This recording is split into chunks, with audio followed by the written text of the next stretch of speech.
C'est-à-dire, parce que c'était confirmé dernièrement quand on était en déplacement, je vis un enfant, un couple qui ramenait leur enfant.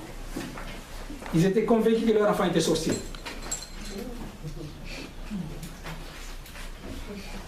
Mais par la démonstration de la délivrance, Dieu a prouvé le contraire, que l'enfant n'était pas sorcier. On verra aussi par la délivrance comment on peut reconnaître celui ou celle qui est habité par les mauvais esprits. Amen. Amen. On va survoler beaucoup de choses, les portées d'entrée, comment briser les chaînes.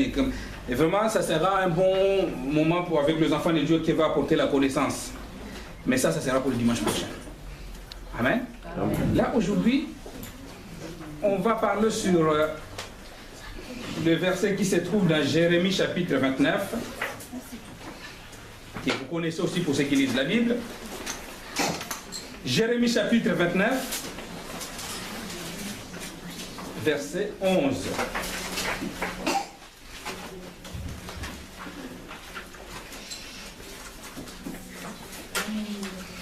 Jérémie chapitre 29, verset 11.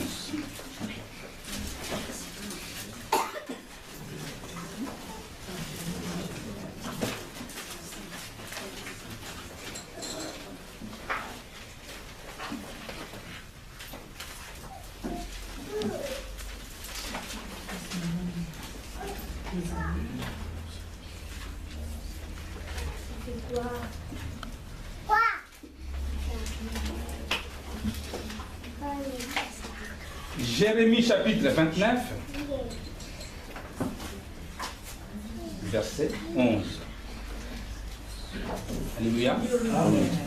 Je ne sais pas si vous avez tous vos Bibles ou pas? Non? Amen. On a eu un don en Suisse de Bible, donc si vous savez, celui qui n'a pas de Bible, peut-être vous me demandez, comme ça on l'amènera dimanche prochain.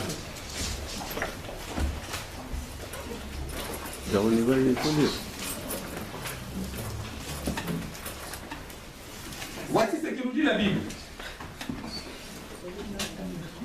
Car je connais les projets que j'ai formés sur vous, amen, dit l'Éternel, les projets de paix et non de malheur, afin de vous donner un avenir et de l'espérance. Alléluia. Amen. C'est Dieu qui parle. Je connais les projets que j'ai formulés dans d'autres versions sur vous. Et ces projets, c'est des projets de bonheur et non de malheur pour vous donner une espérance. Amen. C'est-à-dire, Dieu veut affirmer par là que toi, mon frère, ma soeur, que tu es là, Dieu a tracé un plan ou une destinée pour ta vie. Amen. Amen. C'est-à-dire, toi qui es là, Dieu a tracé un plan pour ta destinée. Vous savez, ceux qui font qui travaillent dans le bâtiment, ils voient ce qu'on appelle les architectes. Avant même que la maison, pour l'immeuble soit construit, l'architecte trace un plan.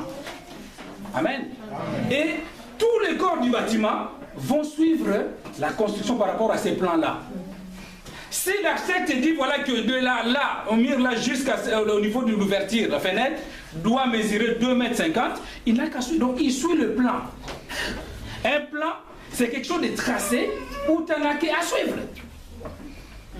Donc quand l'architecte fait son plan, il donne au contremaître et toute l'équipe qui travaille dans le bâtiment, et il ne faut que suivre. Mais le problème c'est quoi? Il faut savoir lire les plans. Amen. Amen.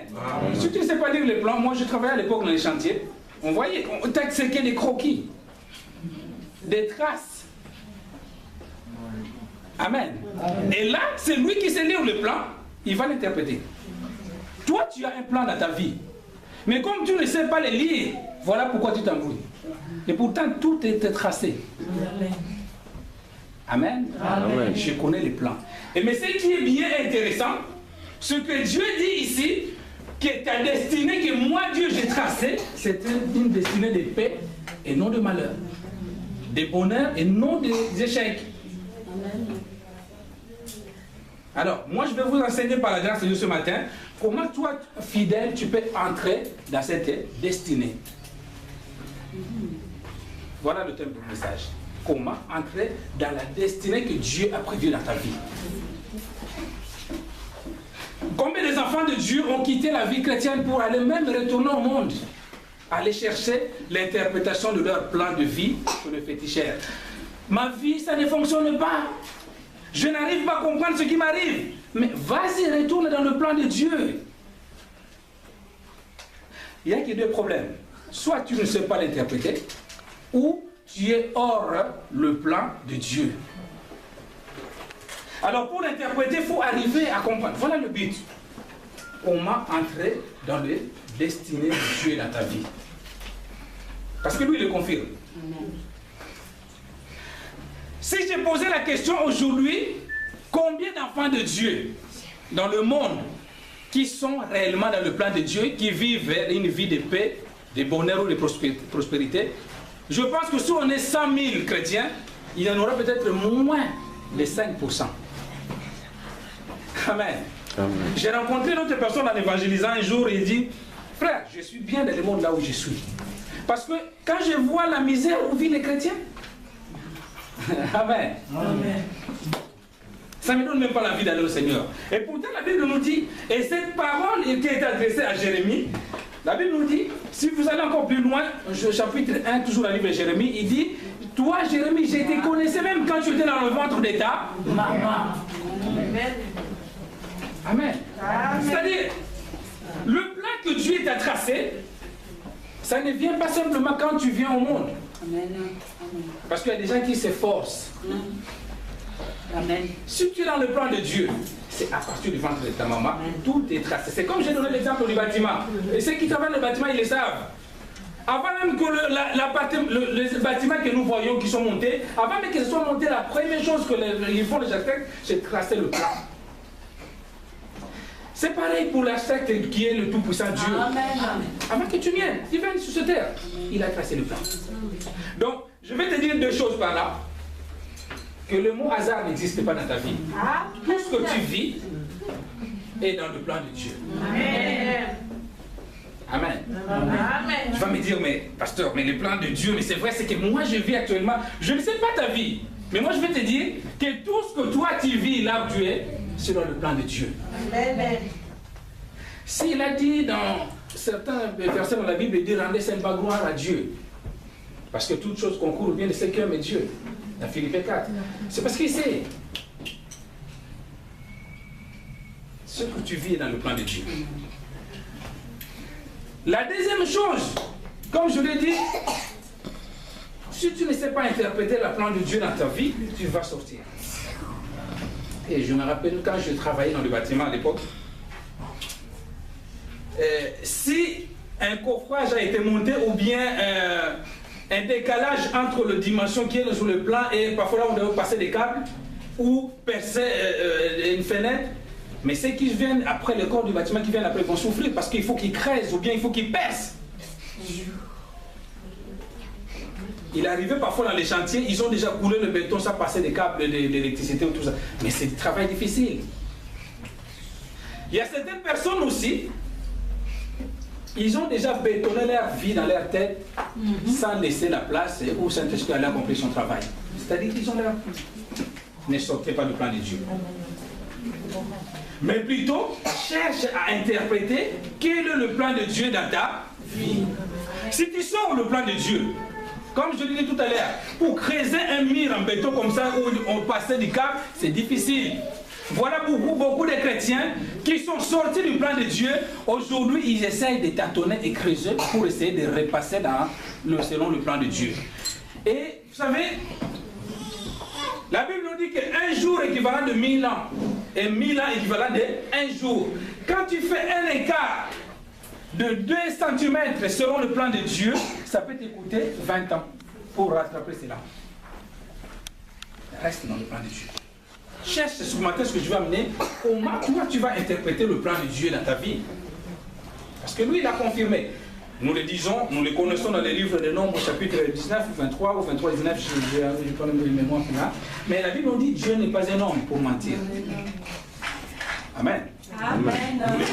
Dieu n'est pas un homme pour mentir. Et ce qu'il a dit, il va l'accomplir. Pourquoi le plan de Dieu dans ta vie n'est pas prospérité et paix? Il y a certains frères ou sœurs qui ne se posent même pas cette question. Ils continuent la vie chrétienne. Mais il y a un moment où il faut s'arrêter. S'il y a une contradiction entre la Bible et ta vie, c'est qu'il y a un problème. Amen. C'est dans ce plan de Dieu, là où il y a les promesses. Et les promesses ne peuvent s'accomplir simplement dans la vie de cette personne qui est vraiment dans le plan de Dieu. Il est anormal, sans porter accusation dans ta vie, mais il est anormal que depuis que tu as été converti jusqu'à aujourd'hui, tu n'as jamais vécu la main de Dieu dans certains domaines de ta vie. C'est impossible. C'est impossible. C'est qu'il y a une question à se poser. Dieu est Dieu. Amen. Ce qu'il a fait, il continue à la faire.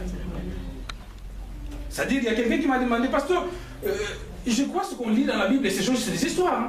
On a juste monté des séquences pour faire. Non, mais c'est la vraie véridique, bien aimé. La Bible est vraie. Amen. Ceux qui ont eu la grâce de visiter Israël, ils ont vu la maison des gens, la maison de Jésus, ils ont vu tout ce qui existe, c'est écrit dans la Bible, c'est vrai. C'est-à-dire, quand on nous parle qu'il y a une femme qui avait une perte de sang de 12 ans, cette femme a existé. Ça s'est arrêté. Quand on nous parle de la veuve de Serpenta, où il y avait la famine et Élie s'est intervenu, c'était vrai. Amen. Quand on nous rappelle qu'il y avait Sarah avait conçu à 90 ans, c'est vrai. 90 ans de ton âge comme ça, de notre heure, 90 ans. Donc pour te dire que tout est possible. Amen. Mais je vais t'appeler à revenir dans le plan de Dieu qu'il a tracé dans ta vie. Et la Bible le confirme, je le répète, que c'est plan de bonheur et non de malheur. Amen. Pour vous donner un avenir meilleur et de l'espérance. Vous savez, l'espérance, c'est quoi? C'est le fait de s'accrocher, c'est pas la foi. Amen. L'espérance, c'est plus que la foi. Parce que quand on espère à quelque chose, la foi vient de l'espérance. Amen. Donc, quand j'espère, moi, un jour, parce que quelqu'un va se dire, voilà, dans ma vie, j'espère rencontrer François Hollande. Maintenant, l'espérance donne la motivation. Et comme je dis que la motivation, l'espérance vient de la foi, maintenant, ça va te donner la force de taper sur toutes les portes afin que tu puisses rencontrer François Hollande. Il y a quelqu'un dans la Bible qui disait, moi je ne mourrai pas tant que je ne verrai pas le Christ. Amen. Ceux qui lisent la Bible déjà savent l'histoire. Et c'est Siméon là, il a été, cette espérance-là s'est accrochée à sa vie jusqu'à ce jour où il a vu Christ. C'est pour cela qu'il a dit, je vous ai donné une vie meilleure de paix et qui vous donne l'espérance. Et c'est un verset que j'avais partagé avec le bien-aimé dans le livre d'Ecclésiaste.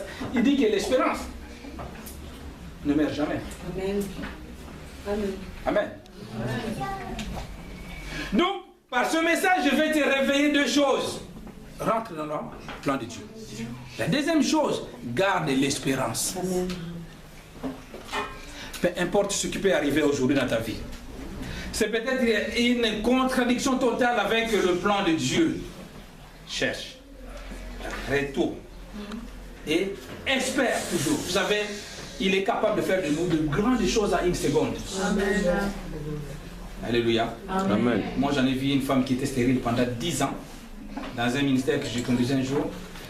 Et cette femme, toutes les personnes se moquaient d'elle. C'était une Ivoirienne. Toute sa communauté se moquait de cette femme à la porte dorée. Et sa cousine même, qui avait 4 enfants à l'époque, s'est moquée complètement de cette femme. Et quand Dieu avait ouvert le robinet de bénédiction pour cet enfant-là, j'en ai vu, hein, ce que je vous raconte, il a eu 3 fois des jumelles. Et même sa cousine qui avait 4 à l'époque, elle l'a dépassé. Vous savez, quand Dieu avait béni Job, hein, tout ce que Job avait perdu, il avait reçu le double. Garde l'espérance. Et retourne. Alléluia. Amen. Et c'est-à-dire, selon la parole de Dieu, Dieu veut te rappeler encore des choses que tu dois vivre. amenant une vie à espérer quelque chose. Parce qu'il y a des chrétiens qui ont déjà désespéré. Ils continuent la vie chrétienne mais avec des espoirs. Ils viennent à l'église parce qu'ils ont l'habitude de venir, ou bien parce que sinon les gens vont l'appeler pourquoi tu ne viens pas, mais ils n'ont plus l'espérance en Jésus. C'est pour ça que les églises sont devenues froides. Vous savez, quelqu'un qui a des problèmes, même si c'est exprime pas, on le verra. Vous savez, l'intensité des prières, la vie qui était à l'église primitive, à des apôtres, c'est difficile d'en trouver maintenant. Il y a des gens, quand ils arrivent à l'église, vraiment comme alléluia, amen. Donc, parce qu'il vient, comme s'il ne vient pas voir le pasteur Joseph Patel de la petite appelée, il va te demander. Alors, je viens quand même. Et moi, je vais te réveiller. Aujourd'hui, garde l'espérance. Il est capable, ce Dieu-là. Je vous ai dit tout à l'heure, moi, j'avais prévu l'enseignement, mais Dieu m'a rappelé sur cette parole-là. Garde l'espérance. Dieu t'a créé pour que tu sois victorieux. Amen. Amen. Il ne faut pas l'oublier. Même si les gens se moquent de toi aujourd'hui, ta citation, mais Dieu t'a créé pour que tu sois victorieux. Amen. Et j'aime une chose à rappeler aux enfants de Dieu, qu'un vrai enfant de Dieu ne meurt pas sans laisser des traces. Amen. Amen. Amen. Non. Non. Tu ne peux pas mourir comme ça en tant qu'enfant de Dieu sans laisser des traces. Il y a des gens qui sont passés sur cette terre où des siècles on parlera de ces gens-là. En bien ou en mal, sans faire de commentaires. Mais aujourd'hui, je vais donner un exemple pour nous, les Congolais. Personne ne peut oublier qu'il y a un Mobutu qui a existé. Peu importe ce qu'il a fait, il a laissé des traces. Et toi, enfant de Dieu, je vais te dire une chose. Tu ne peux pas disparaître sur cette terre sans laisser des traces. Mais je te rappelle, pour toi, il faut que ce soit des bonnes traces. On avait un cousin, nous. Il est mort à l'âge de 45 ans. Il s'appelait Otiniel.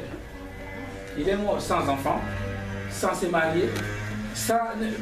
Non, du coup, on a intérêt, on l'a oublié. Tu ne peux pas. C'est-à-dire, tu vas commencer à laisser des traces, par laisser ta génération. Tu auras une... C'est pour cela qu'il dit, il n'aura qu'une femme stérile, ni celle qui avorte. On parlera. Cette fille-là, c'est la fille de Olga. Olga n'est plus là, gloire à Dieu, mais c'est la fille de Pauline. C'est d'après mes traces. Ah, ce que vous voyez là, c'est Vladimir qui l'a fait construire. Ah bon? Ah, ce que vous parlez là-bas, oui, tu ne peux pas mourir sans laisser des traces, à commencer par notre maître. Amen. Il est mort il y a 3000 ans, ressuscité, mais les traces de Jésus continuent à vivre. Tu es son fils. Vous avez jamais vu? Mais je ne sais pas. Quand on te dit fils de Dieu, la Bible nous dit tel qu'il est tel que nous sommes. Amen. Amen. Si lui il a laissé des traces, nous devons laisser des traces. Mais des bonnes traces. Alléluia. Amen. Espère encore. On n'est pas rentré du message, mais je vais te ramener. Espère. Je ne sais pas quelle est ta situation, quelle est ta vie, quel est tes problèmes, mais espère encore. Amen. Alléluia. Amen. Je croise des gens. Mes frères, qu'est-ce qui se...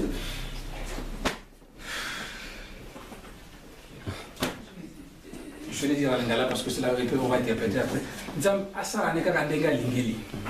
C'est-à-dire Dieu fasse ce qu'il fait. Non. Moi, des prières comme ça, moi j'ai... La Bible nous dit, si un enfant me demande du pain, je ne peux pas lui donner une pierre. Dites ce que tu as besoin à Dieu. Amen. Amen. Amen. Alors, nous allons, avant de le détailler, passer dans le livre de Psaume 139. Psaume de David, 139, versets 17 et 18. Psaume 139, 17 à 18.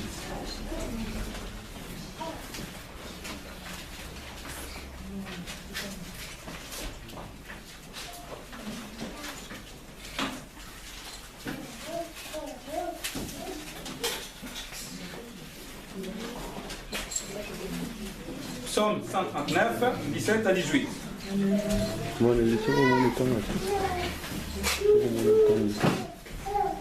Il n'y a pas les lecteurs. Lecteur. Voilà, mes soeurs. Que tes pensées, ô Dieu, sont impénétrables, que leur nombre est grand. Comment les compter pensées, elles sont plus nombreuses que les grains de sable. Je l'ai dit tout à l'heure que le grand problème de nous chrétiens, c'est que nous ne savons pas lire le plan que Dieu a tracé sur ta vie. Pourquoi? Parce que David a énuméré 3 choses concernant le plan de Dieu. Le plan de Dieu, comme je dis, exactement l'histoire de l'architecte. Si papa Baby ou bien papa Peggy qui sont dans le bâtiment, les autres là-bas, ils te ramènent le plan de futurs pavillons. Si tu n'as pas de métier, tu ne vas rien comprendre. Tu vas voir qu'il y a des tracés. Parce que David dit, ô Éternel, tes plans sont impénétrables. Ils sont insondables. Et troisième chose, ils sont infinis. Amen. On va essayer de voir, parce que vous n'avez peut-être pas pu comprendre. C'est-à-dire, le plan de Dieu dans ta vie, il est impénétrable. Tu ne peux pas, toi, humain, avec ta propre intelligence, pénétrer dans le plan de Dieu. C'est pour cela que beaucoup de gens s'écartent. Parce qu'ils essayent de pénétrer. Comme j'ai eu le rejet à l'offrande, commission de recours, c'est fini. J'ai essayé la cassation, c'est fini. Et la seule chose pour obtenir le papier, c'est se marier avec la sœur Adrienne, comme elle est française. Le plan de Dieu est impénétrable. Qu'est-ce qui te dit que la femme de ta vie, c'est Henriette? Amen. Alléluia. Et quand tu vas tout droit au mur, c'est taper contre le mur. La première chose, mais pourquoi Dieu m'avait laissé, surtout les pasteurs qui avaient... Mais pasteur, tu n'as pas vu, mais pourquoi toi tu m'as laissé aller sur la fin? Amen. Donc, c'est impénétrable. Tu as les régés. Mais c'est le Seigneur, venez chercher Dieu. Mais Seigneur, mais toi tu as dit dans ta parole que là où il faudrait les plaques de mes pieds, tu me les donnes en position. Mais pourquoi je suis à cette étape-là? Il te dira, non mon fils, au fait, c'était pas comme ça qu'il va faire, ou bien la destinée. Parce que l'Europe est grande. Alléluia. Amen. Mais lui c'est qu'il vient de toi, parce qu'il ne peut pas nier sa parole. C'est impénétrable. On ne peut pas les sonder. Ce n'est pas par des calculs de l'homme. Beaucoup de gens se chauffent la tête, ils font des AVC, ils tombent des arrêts cardiaques. Il y a beaucoup parce qu'ils essayent de sonder le plan de Dieu. Il y a des chrétiens qui ne dorment pas, qui passent beaucoup plus de temps à réfléchir de leur vie qu'à méditer la parole de Dieu. Comment je vais faire? À 50, là, j'ai 1500 euros au mois, j'ai des factures comme ça, je vais faire comment? Amen. Il n'y a même pas le temps. Je disais tout dernièrement aux chrétiens que si on perd la capacité de temps, les gens, on répartit le temps. Il y a des gens qui passent beaucoup de temps à se soucier, à se préoccuper des choses de Dieu. C'est insondable. Tu ne peux pas forcer. Parce que quand il y a un plan, je l'ai dit, tout est tracé. Ça devrait passer comme ça. Vous savez, lisez la Bible. Aucune place, nulle part dans le jardin d'Éden, qu'on a vu Adam et Ève s'asseoir, mais qu'est-ce que nous allons faire pour manger demain? Alléluia. Parce que tout était tracé. Dieu est ton Père. Si tu es réellement dans le plan de Dieu, lui, il va se soucier de tes lendemain. Lui, il va se préoccuper. C'est-à-dire, quand on dit un plan, une vie tracée, comment selon le Dieu? Voilà, je vais essayer de vous démontrer comment selon Dieu. C'est-à-dire, lui, il a prévu que cet enfant Narcisse qu'on vient de bénir naisse telle date. Même les gynécologues, ils sont hors plan de Dieu. Combien de fois le gynécologue a dit, madame, vous allez accoucher entre les 5 et 2 semaines avant. Quand tu vas voir le gynécologue, il va dire, c'était approximatif. Amen. Alléluia. Amen. Lui, il a prévu. Et j'ai rencontré un frère qui me disait, une soeur, pardon, qui me disait un jour, pasteur, si on pouvait choisir sa famille, cette famille, ça me prend la tête, mon père, ma mère. Quand il prévoit la date, il prévoit le lieu. Pour Jésus, c'était Nazareth, pas autre chose. Pour toi, ma soeur, c'est là où tu es né. Ce papa-là, cette maman-là. Peu importe leur citation, tu dois les aimer. Amen. On va parler de délivrance, le lien commence par là. Et il sait dans quelle ville Je voyais des femmes qui disaient, toi tu as la chance que je suis venu d'Europe, sinon on va voir William en Afrique. Lui c'était ici en Europe, son Nazareth c'était ici. Alléluia. Amen.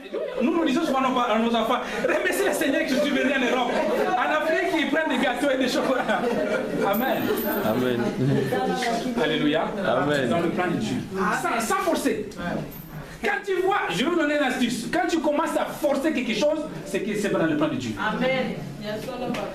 Et quand cela va arriver, il ne faut même pas se poser. On a prié pour frère. Si tu n'as pas de lait acheté pour cet enfant, dis simplement, toi tu as donné cet enfant pour voir. Il ouvrira les portes. Amen. Et il sait dans quelle cité, dans quelle ville. C'est dans le plan. Je parle des gens qui font voilà. Ah, moi je vais quitter cette ville-là. Je vais quitter cela pour aller là-bas. Si c'est dans le plan de Dieu, c'est réalisé. Mais si ce n'est pas dans le plan de Dieu, tu vas faire tous les efforts nécessaires. Rien ne marche. Vous savez, je répète toujours pour les architectes, quand ils tracent son plan, ils ne peuvent pas le modifier. Et à un moment donné, à chaque âge dans la vie de Jésus, quelque chose s'est inventé dans sa vie. C'est pareil dans le plan de Dieu dans ta vie.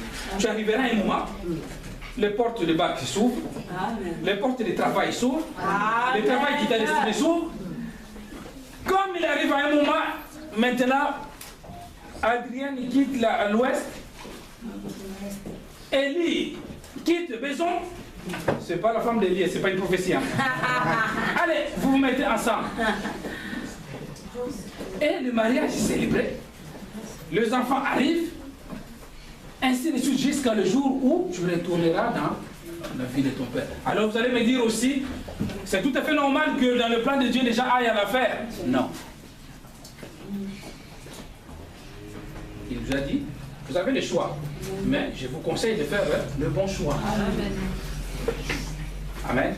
Amen. Il a dit que c'était impénétrable, insondable, et puis la dernière chose dans le psaume 39, vous avez dit 139, il est infini. Amen. Donc la bénédiction de Dieu dans ta vie ne peut s'arrêter, ne peut pas s'arrêter. Tant que tu es dans le plan de Dieu, jour après jour, la bénédiction peut venir. Alléluia. Amen. Et cette bénédiction-là, personne n'a le pouvoir de l'arrêter. Amen. La Bible nous dit quand Dieu ordonne la bénédiction, personne ne peut l'arrêter. Même le pasteur. On voit parfois dans des pièces de théâtre, le pasteur qui dit c'est moi qui ai la clé dans votre bénédiction. Non, la clé de bénédiction, le pasteur ne peut qu'ordonner, mais la clé de la réussite ou la bénédiction vient de Dieu. Amen.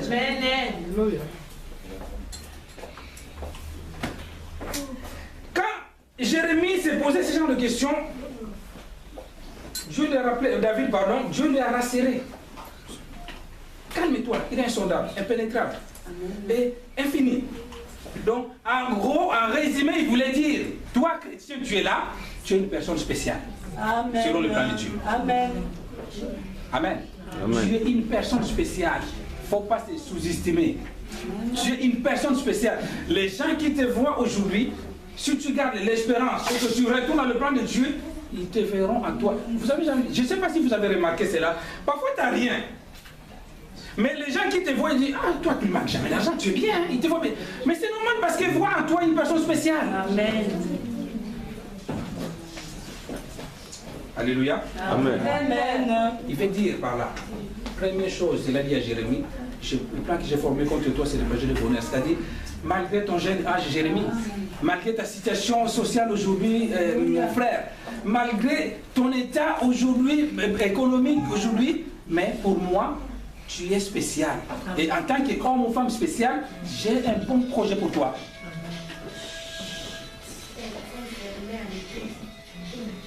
Alléluia. Amen. Alors, si nous continuons toujours à lire Jérémie chapitre 1er, verset 11.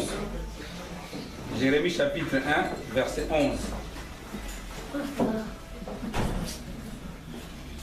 Jérémie 1, chapitre 11. Rapidement, bien aimé.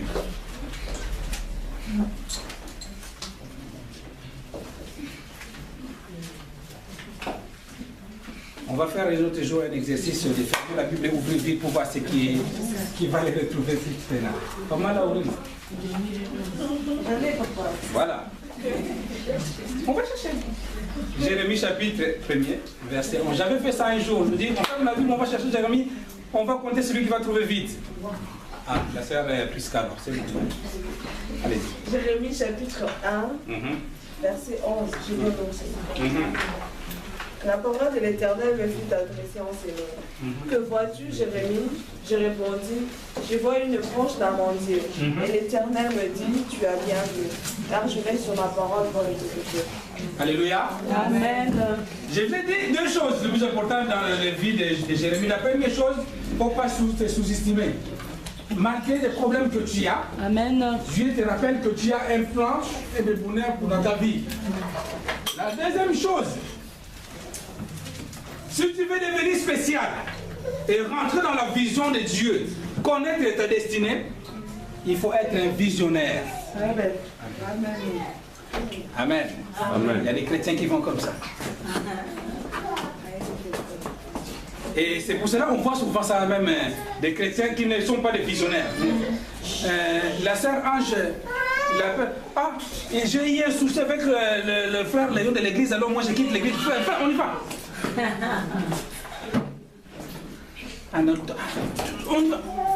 Un chrétien qui est dans le plan de Dieu doit avoir une vision de son plan. Alléluia. Alléluia. Amen. Ah, c'est ma femme qui a décidé vraiment. Comme ma femme elle a un problème avec ces frères-là, ma femme a décidé qu'il ne faut pas voir ces frères, donc on y va. Mais je l'ai dit tout à l'heure que dans le plan de Dieu, tout est tracé. Même quand tu tombes dans une assemblée, c'est dans le plan de Dieu. Et si c'était là le tracé de Dieu, Jardin d'Éden, on rappelle, c'est toujours bien aimé. Avant, la Bible nous dit que Dieu passait tous les soirs. Dans le jardin, il dit, ça va Adam, ça va? Ève, comment tu vas? Ça va? Il n'y a rien? Qu'est-ce que je vais apporter pour vous? C'est comme ça que Dieu passait avec le jardin, Adam et Ève. Tu n'as pas besoin de quelque chose? Ça va, Adam, Ève, ça va? Viens, ça va. Bon, ça va, on n'a rien à se dire. Ah, mais c'est bien. Chaque matin, la Bible nous dit, Dieu visitait Adam et Ève. Mais il est arrivé à un moment, quand Adam et Ève ont désobéi, la Bible nous dit qu'ils se cachaient parce qu'ils se voyaient nus.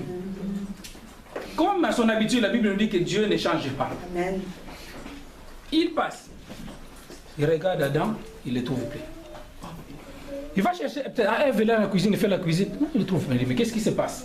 La Bible nous dit qu'il a commencé à appeler Adam, Ève, vous êtes. Et c'est là qu'il répondra, ah, on sait qu'on est nés. Mais comment vous savez que vous êtes nés ici sur l'histoire d'Adam, des jardins d'Éden? C'est-à-dire, je vais dire des choses. Un chrétien spécial doit marcher dans la vision de Dieu. Et quand ils ont quitté les jardins d'Éden, tout était perdu. Alléluia. Amen. Si tu quittes là, tu n'es pas un visionnaire dans la vie. Tu quittes l'endroit, le lieu, le tracé de Dieu, tout est perdu. On va parler de la délivrance la semaine prochaine, mais il y a certains liens, un blocage que tu vis aujourd'hui est venu du fait que tu avais quitté le tracé de Dieu quelque part.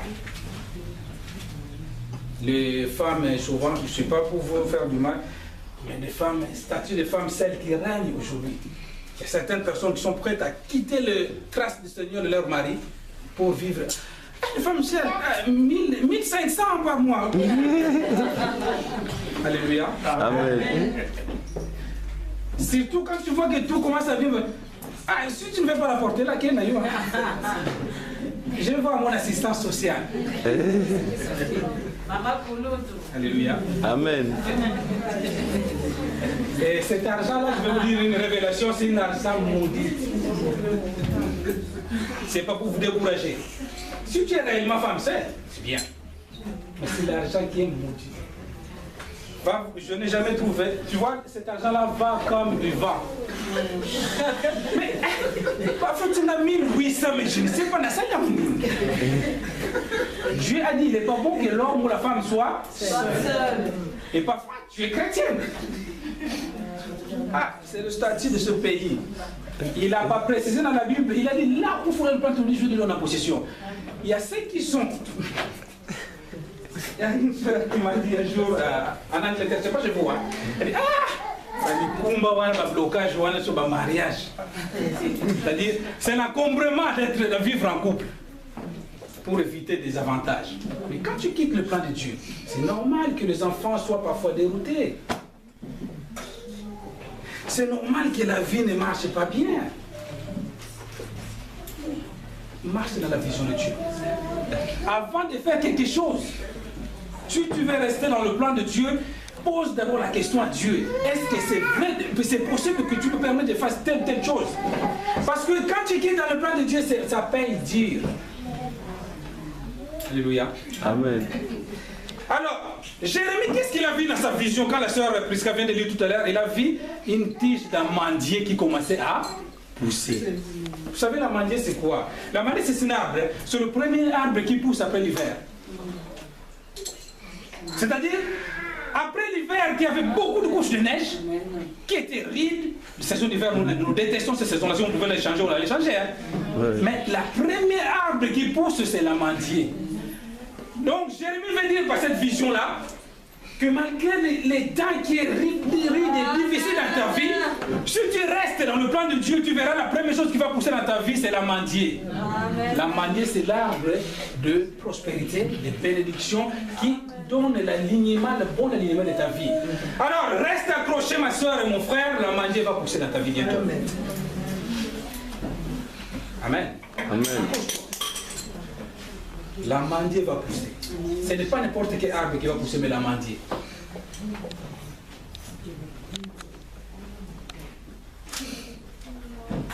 C'est-à-dire, cet amandier, quand il pousse, il nous montre que, malgré les temps difficiles, malgré les épreuves, malgré... Parce que vous savez, quand il y a l'hiver, on dirait qu'il n'y a plus de vie. Hein? Amen. Amen. Triste. On dirait qu'il n'y a plus de vie. Déjà à 17h, il commence à faire noir. Tu vas te dire peut-être dans la vie, tout est triste. Tout est triste, tout est chaotique. Il y a quelqu'un qui me disait, ah, toutes les mauvaises choses, on dirait que ça tombe que sur moi. Oui, c'est pas grave. Mais espère, l'amandier va pousser. Cet amandier-là, il amène le printemps. Et le printemps suit l'été. Amen. Amen. Et quand l'été arrive, c'est là où on laisse des vestes, des chemises, des cravates là. Maintenant, on va, la beauté des hommes sort maintenant. C'est normal. Plutôt les femmes, oui. Amen. Sans parler des femmes, parce que les femmes, maintenant, c'est des mini qui sortent. Donc, cet amandier-là, c'est synonyme. Il disait à Jérémie, Jérémie, vois de loin. Qu'est-ce que tu vois? Il a dit, j'ai vu l'amandier. Il a dit, bon, voilà. Pour te dire que même si l'hiver avait couvert tout, mais la vie est encore là. Amen. Même si le démon a couvert ton ventre de fibromes, de kystes et tout, mais la vie est encore là. Même si tu as eu tous les rejets du monde, mais la vie est encore là. Même si tu voyais que nous jouons aujourd'hui, nous voyons que l'église est restreinte et petite, mais l'amandier va pousser. Amen. Alléluia. Amen. L'amandier va pousser. Alors, voici quelques clés pour entrer maintenant, c'est là où on va nous arriver à la fin, pour entrer dans ta destinée. La première chose, cherche ce qu'on appelle la foi. C'est-à-dire, garde cette foi-là ferme. Amen. Amen. Garde la foi, c'est-à-dire, espère en la foi. Garde cette foi-là. Dis-toi seulement, Seigneur, je sais que ma vie est aujourd'hui comme ça. Mais j'espère que l'amandier, cette vie-là va pousser. Amen. La première clé pour entrer dans ta destinée, pour lire le plan de Dieu dans ta vie, il faut avoir la foi. Ne sois pas désespéré de la vie. Amen. Peu importe ce que les gens disent de toi. Peu importe que c'est le ravage que l'hiver a causé dans ta vie.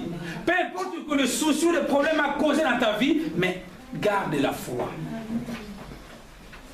Vous savez, le plus facile à entendre ou bien à comprendre facilement, c'est le témoignage. Mais avant qu'il y ait le témoignage, il y a des histoires qui se passent. Amen. Amen. Garde la foi. Parce que si tu ne gardes pas la foi peut être détruite.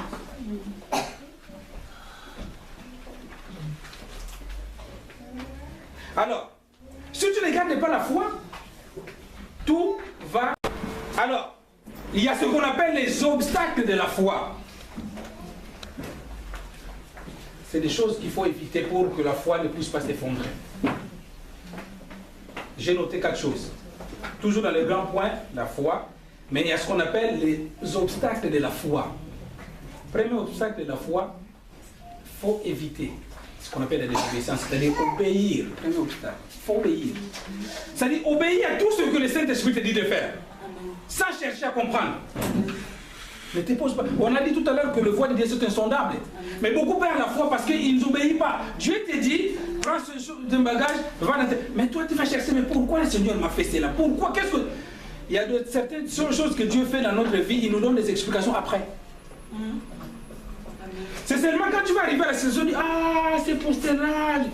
Il nous donne des explications après. Alors, ceux qui obéissent, ils restent dans la voie. Mais ceux qui cherchent, on ne peut pas être philosophe et chrétien.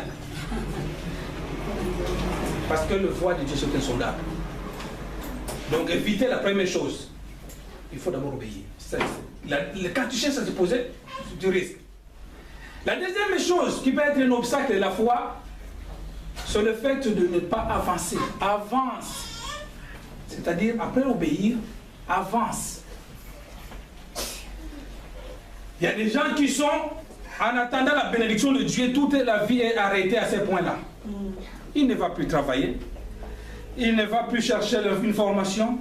Il ne va pas aller même visiter les gens parce qu'il attend le jour où le Seigneur va le guérir de telle maladie. Mais tu ne sais pas, peut-être que ça viendra dans 10 jours, ou dans un mois, dans un an. La vie doit continuer. Avance. Tu obéis, mais avance. Amen. Amen. Quand la bénédiction viendra te trouver, comme c'est dans le plan de Dieu, tu auras déjà fait d'autres pas. C'est comme un homme, un jeune célibataire, qui dit: je vais chercher mon appartement le jour où j'aurai une fiancée, où je vais trouver l'argent pour marier cette femme, où j'aurai des papiers, où j'aurai... Mais quand tu auras une femme, le moment d'avoir une femme viendra, tu ne pourras pas t'acheter tout cela. Non. Avance. Troisième obstacle à éviter pour ne pas perdre la foi, sois un observateur. C'est-à-dire quelqu'un qui observe comment Dieu fait son travail. Alléluia. Amen. Lui, il fait son travail. Toi, tu ne fais qu'observer. Mais toi, laisse-toi guider. Amen. Amen. Parce que l'acteur, il est tout seul. Il est en train de travailler. L'ingénieur, l'architecte, il a déjà fait son plan. Toi, observe seulement tout en restant dans la foi. C'est ce que Dieu va faire. Comme il nous a dit qu'il va nous donner venir meilleur et prospère, forcément ça sera quelque chose de bon.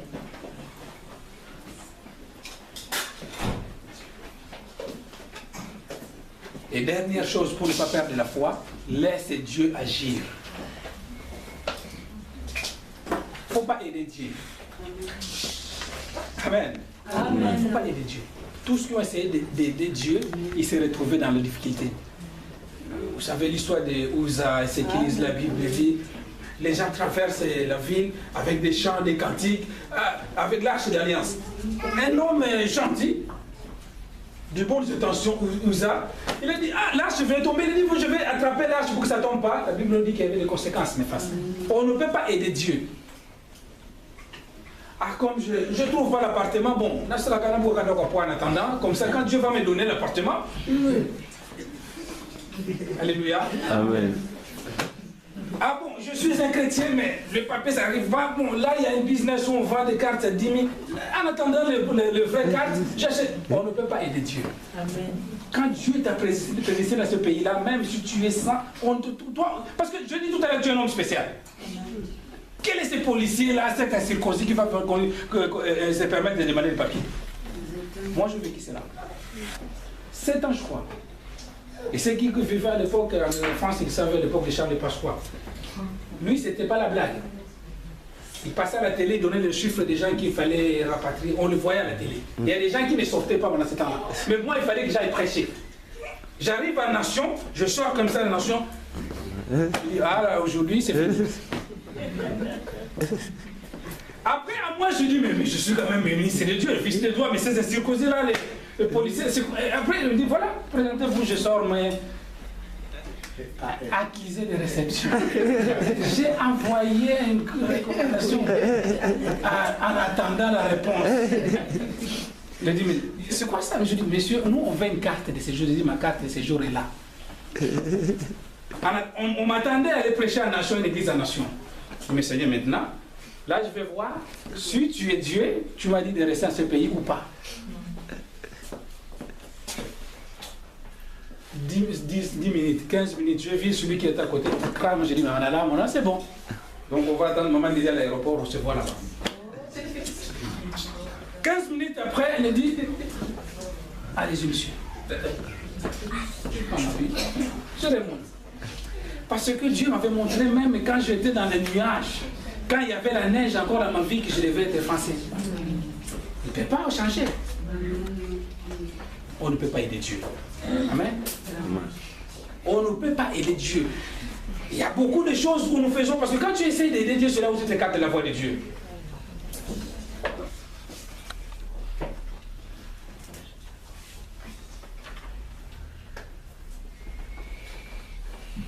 Alors, quand tu as la foi, la deuxième chose, pour ouvrir le plan de Dieu ou le renoncement, ouvrir le plan de Dieu, ce qu'on appelle le renoncement. Donc après la foi, la deuxième clé, c'est le renoncement. Quand on parle de renoncement, ça vient du mot renoncer. Tu as la foi, mais il faut renoncer à la vieille nature. Amen. Amen. Si tu es chrétien, tu dois être chrétien. La Bible nous dit que l'ange de l'Éternel campe autour de ceux qui les craignent, pas autour des chrétiens. Voilà pourquoi toi, en tant que chrétien, parfois tu te retrouves devant. Il faut renoncer. Vous savez, pour renoncer à quelque chose, c'est un peu difficile. C'est des sacrifices à faire. Mais c'est lui que nous prions aujourd'hui, Jésus. La Bible nous dit qu'il a renoncé à toute gloire. Lui qui était Dieu, il s'est fait pécheur. Il a pris même la place qui n'était pas lui destinée à lui. Mais parce qu'après le renoncement, Dieu l'a souverainement élevé.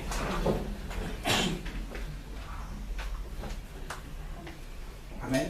Amen. La troisième et dernière chose, c'est là où je vais m'arrêter, pour ouvrir, après la foi, le renoncement, ce qu'on appelle l'esprit des sacrifices. C'est ces trois choses-là qui vont te permettre d'aider le plan. Quand on parle de l'esprit des sacrifices, il n'y a rien sans rien en général dans la vie. Si aujourd'hui on parle de Jésus, parce qu'il s'est sacrifié. Alléluia. Amen.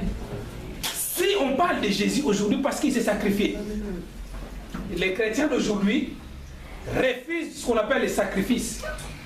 Il y a certains chrétiens, tu peux prêcher du matin au soir, mais dès qu'on arrive le moment des sacrifices financiers de poche, ah, babandi.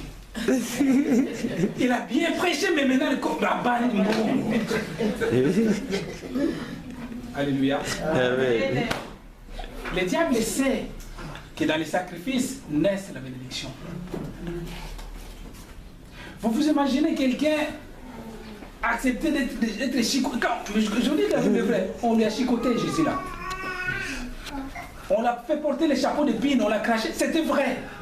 Il y a un frère comédien à l'époque qui disait, ah, vous qui attendez le retour de Christ, tu crois que la façon dont on l'a tapé ce vieux-là, il va revenir encore? Il dit, non, il ne va pas revenir. Il dit, bah, pétare, soir, à quoi ça m'a dit, tu as sauté. C'est une blague. Amen. À quoi il y a ce sauté, il y a du coup, tu vois, c'est blague. Amen. C'est une parenthèse que je dis, mais c'est Nicolas le frère. Donc, mais il va revenir. Il a souffert, c'est vrai, ses frères. Notre frère Seigneur Jésus. Amen. Il a souffert. Amen. Si tu ne fais pas de sacrifices dans la vie, tu n'as rien. Parce qu'il y a certaines choses, il faut qu'on vous le dise. Par exemple, tout ce qui est bénédiction financière, ça ne fait que devenir adonnant. Alors pourquoi beaucoup de chrétiens qui se disent la tête non la queue, mais si tu ne donnes pas, tu resteras qu'à la queue. Et une autre personne m'a dit, pasteur, mais c'est pas non, avec colère, il était prêt à mettre. Inadmissible, pasteur. Je donne ma dîme, tout le monde, mais pourquoi je ne suis pas béni? Je dis, mais oui. Si tu donnes ta dîme, il faut obéir aussi à la parole de Dieu. Tu ne peux pas corrompre Dieu, sinon ça sera trop facile. Amen. Amen. Oui. La vie des sacrifices, c'est la clé. Le sacrifice est spirituel. Il n'y a pas que l'argent. Il y a certains chrétiens incapables de faire un jeûne de prière. Impossible. Tu les vois, on a vu, ça fait des années qu'on est dans le pastorat, mais tu lui demandes de faire une jeûne de prière de 6h à 18h. Arrivé à 14h, c'est comme s'il veut mourir.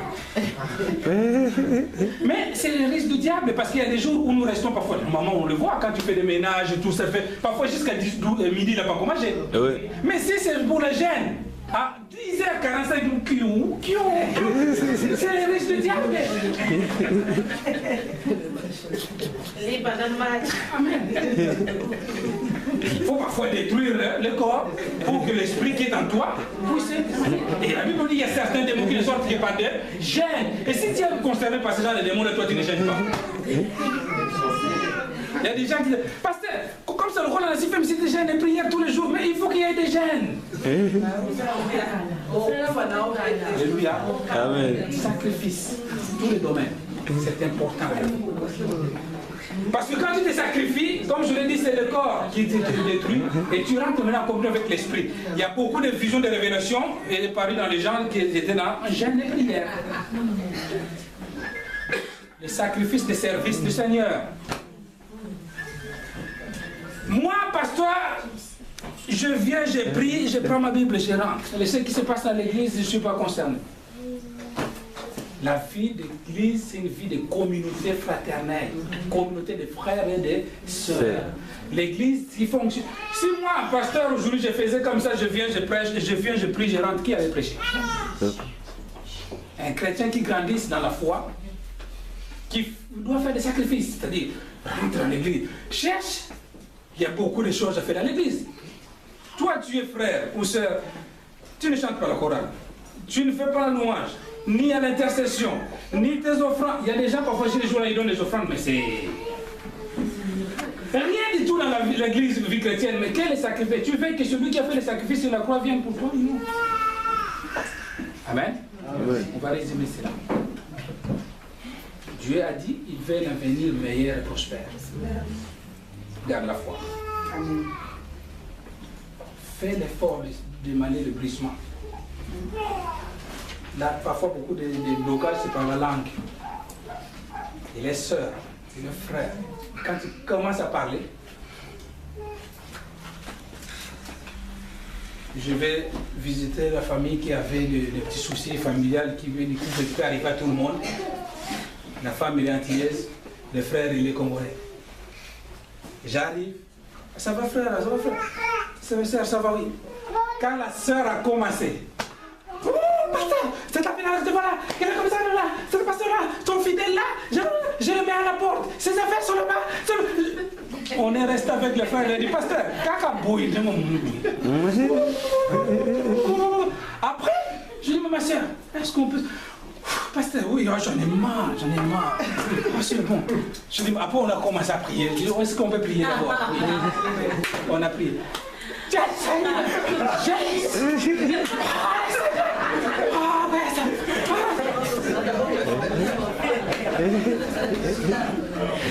Amen. Que Dieu vous bénisse. Alléluia. Soyez bénis.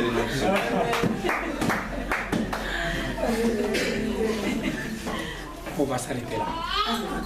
Dimanche, que Dieu nous garde, on va développer ce qu'on appelle la délivrance. Que Dieu vous bénisse, bien-aimés. Amen.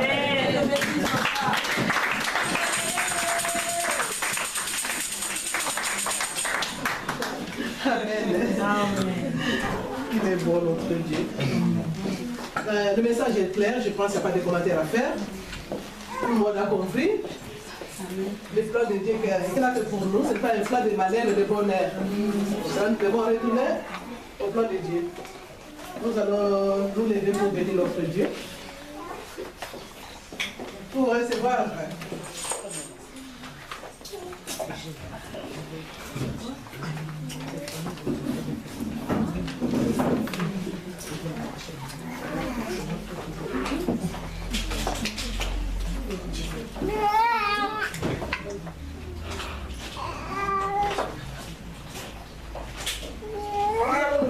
Pour bénir notre Dieu.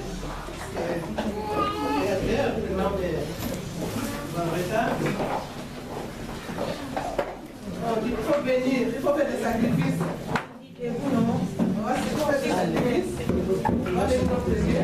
On est à la fin du mois. On va nous dire notre offrande, notre offrande. Pourquoi tu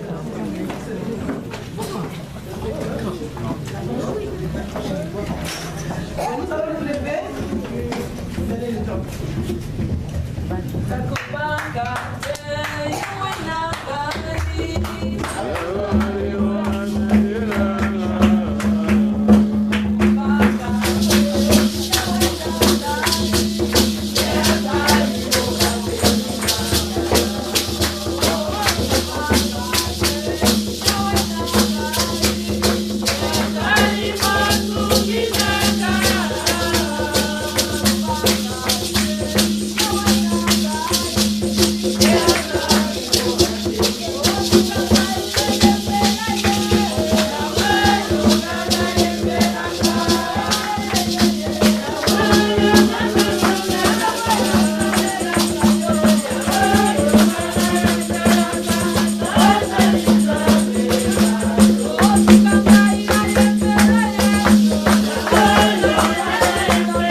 Notre Dieu, parce que tu es le vrai Dieu, c'est vrai.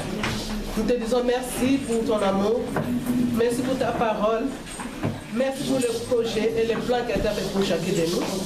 Oui Seigneur, nous te rendons gloire parce que tu es Dieu d'amour. Tu nous fais encore parler Seigneur par ta parole, que tu as fait des projets, des plans pour nous. Nous voulons vraiment Seigneur nous recommander encore entre tes mains pour ces plans, pour l'accomplissement de ces plans dans la vie de tout un chacun. Merci pour les offrandes. Merci pour toutes les personnes qui ont béni Seigneur mon Dieu, qui sont venues vraiment avec toute bénédiction. Bénis-les Seigneur mon Dieu Tout-Puissant. Bénis aussi nos frères et sœurs qui ont une bonne volonté d'offrir Seigneur quelque chose pour ton œuvre. Qui n'ont pas pu, Seigneur, que tu puisses couvrir les portes qui sont fermées. Je te remercie, Seigneur, pour les offrandes. Je te remercie pour la gérance, notre sœur qui gère cette offrande. Je te souviens d'elle, Seigneur. Sois béni, sois loué, Seigneur. À toi la gloire, honneur Dans le nom de Jésus-Christ, nous disons merci Seigneur Jésus. Merci Seigneur. Amen. Amen.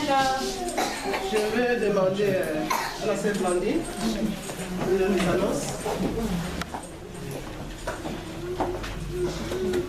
Amen. Amen. Excusez-moi pour les lunettes, j'ai un peu des yeux rouges. La prochaine réunion de maman est prévue pour samedi 13 juillet. À 14h30, ça sera chez la maman Emilia Argenté.